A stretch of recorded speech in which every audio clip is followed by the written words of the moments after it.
The history books are closed on 2022. Let's review 2022 performance and what to look ahead in 2023.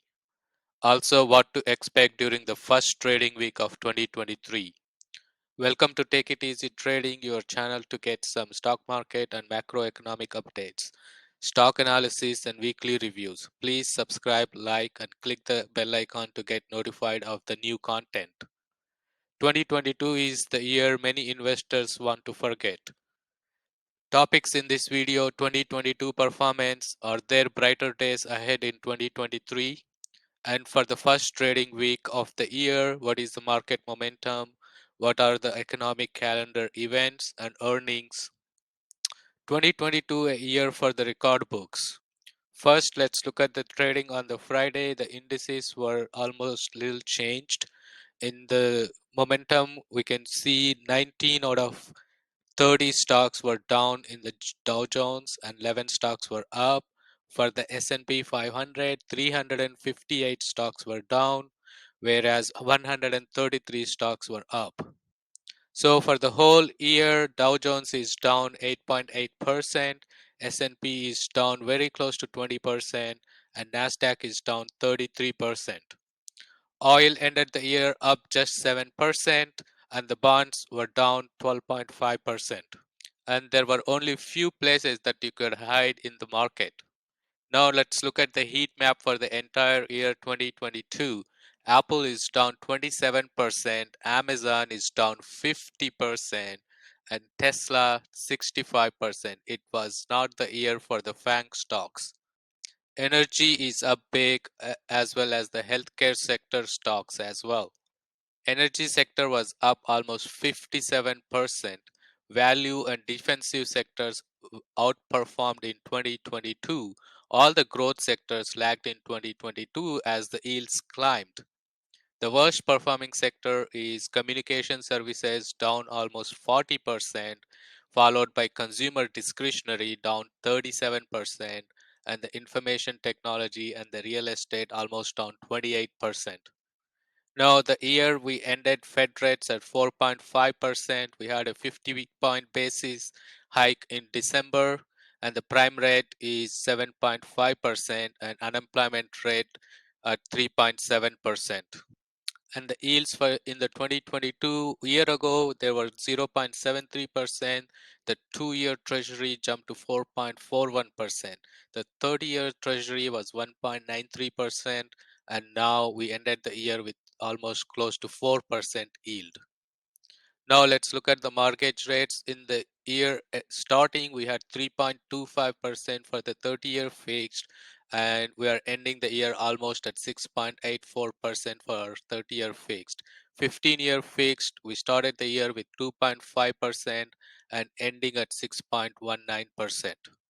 A year we all want to forget and look ahead for 2023. What can we expect in 2023? Are there better days ahead? This is the balanced 60-40 portfolio returns. For 2022, we had minus 17% compared to minus 21% in 2008.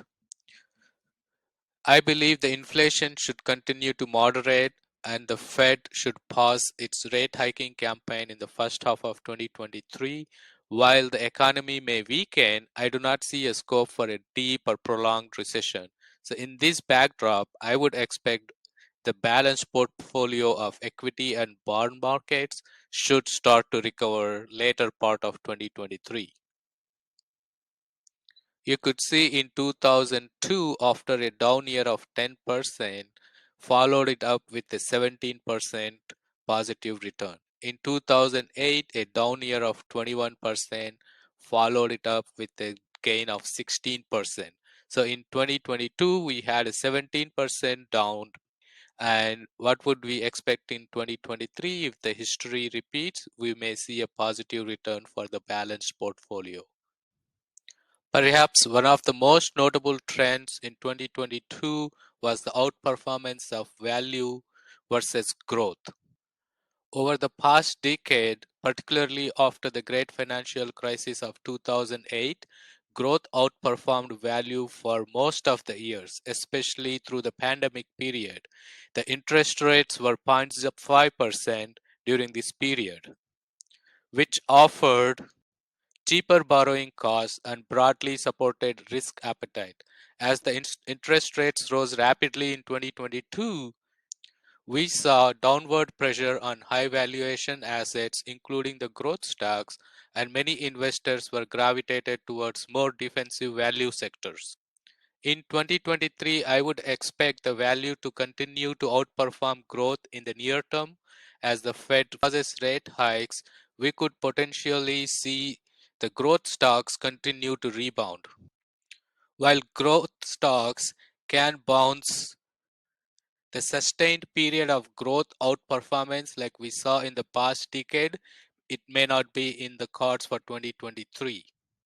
In this chart, we can see the large cap stocks outperform the small cap stocks. Typically, the small cap stocks are more levered to the domestic economy and are also very sensitive to high labor and high interest rates and input costs.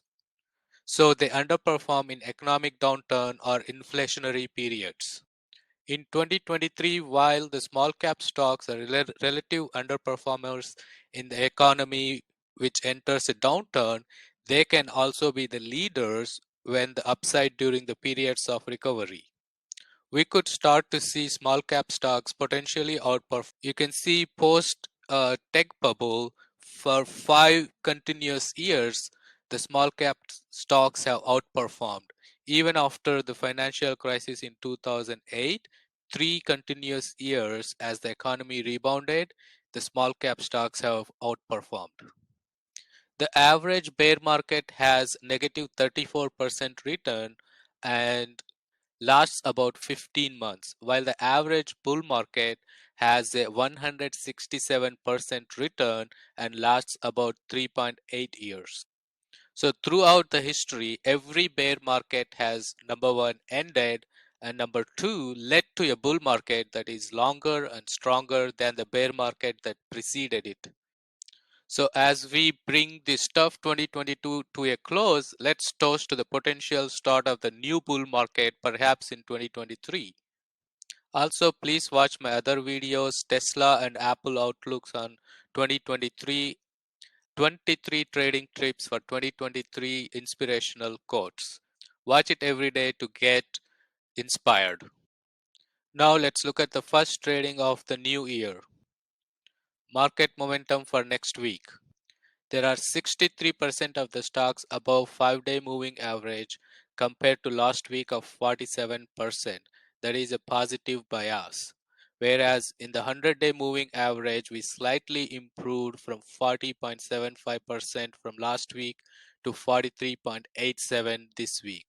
In 200-day moving average also slightly improved 2 percentage basis points. So there is a slight positive bias starting the next week, but we can see from the earnings calendar as well as the economic calendar next week, there should be a lot of volatility. Let's look at the new highs and new lows. There are 26% of the stocks trading close to 5-day new highs, whereas 21% of the stocks are trading close to 5-day new lows.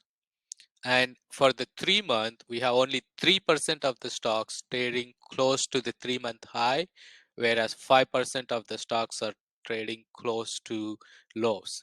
In the 52-week, we have only 1% of the stocks hitting 52-week highs, whereas 3% of the stocks are hitting new 52-week lows. So overall, for the longer term, the market momentum is still towards downside. Let's look at the economic calendar for next week. On Monday, the markets are closed. On Tuesday, we have manufacturing PMI coming in. But on Wednesday, we have the most important JOLTS, the job openings. So last month, we had 10.334 jobs. This month, we're expecting about 10 million jobs to be opened. And on Thursday, we will see the non-farm employment for ADP as well as initial jobless claims to tick up slightly to 230K. On Friday, we will see non-farm payrolls and the most important unemployment rate to remain unchanged at 3.7%. So we're going to see some important numbers in the job openings and the employment. So the following week should be a little bit more volatile when the time comes Wednesday, Thursday, and Friday. Let's look at the earnings for next week. We only have about 4 companies: Constellation, Walgreens, and Conagra Foods. That's all in this video. Happy New Year 2023, everyone. Are you feeling optimistic for 2023? Please share your comments in the video. And don't forget to watch my other videos as well. Please subscribe if you haven't already.